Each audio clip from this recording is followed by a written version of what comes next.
There's something happening inside you when you see a dog across the street, and you already know what it is. That pull, that almost embarrassing urge to cross traffic just to pet a stranger's golden retriever.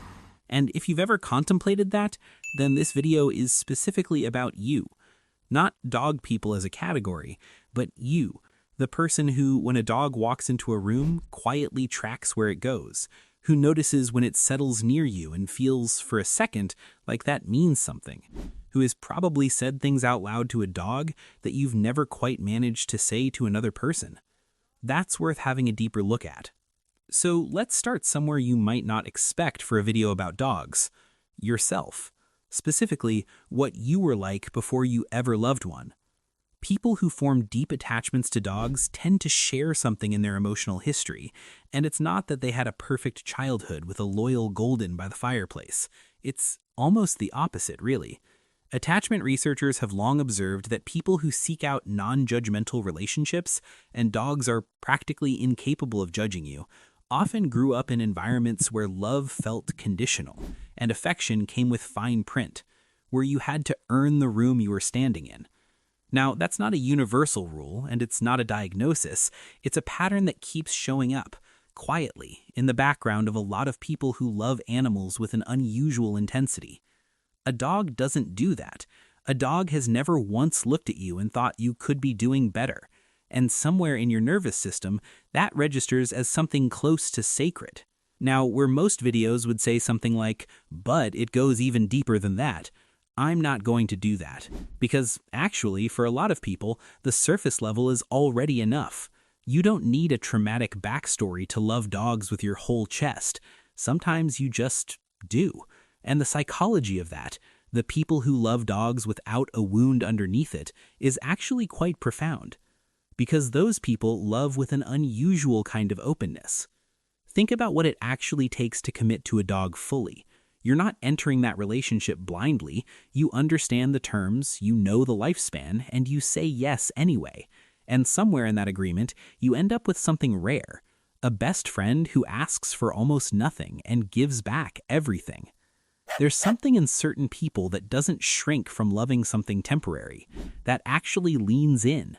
Some people do it 4 or 5 times across a lifetime, each dog distinct, each one loved completely on their own terms. It's a form of courage most people don't even have a name for. And what's interesting is that research on pet attachment doesn't paint a single clean picture of who bonds most deeply with dogs. Some studies find that people with anxious or insecure attachment styles, people for whom human relationships have felt unpredictable or unsafe, form particularly strong bonds with pets, precisely because the relationship feels more stable and legible. The dog is consistent in a way that people sometimes aren't. It doesn't shift on you depending on the day.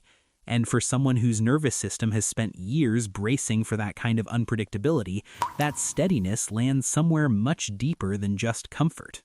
There's a study, one worth actually knowing about, published in Science in 2015 by Nagasawa. When a dog and their owner look into each other's eyes, both of their brains release oxytocin, the same chemical that bonds a mother to her baby, just from a look. And what that really means is that your dog isn't just sitting there receiving your love, they're producing it in you. Every time they look at you, something real is happening in your brain that wouldn't be happening otherwise. You're not just loving them, they are actively, chemically making you feel love. That's more than poetic if you ask me. Dog people tend to be unusually good at reading nonverbal cues, and that's not a coincidence. Living closely with a dog means you've spent years learning to interpret a creature that communicates entirely without language. You've had to pay attention in a way that most people simply haven't been asked to. That kind of sustained attention to nonverbal signals doesn't just stay with the dog, it transfers. Your brain gets better at the thing you practice, and you've been practicing reading emotional states that aren't spelled out for you.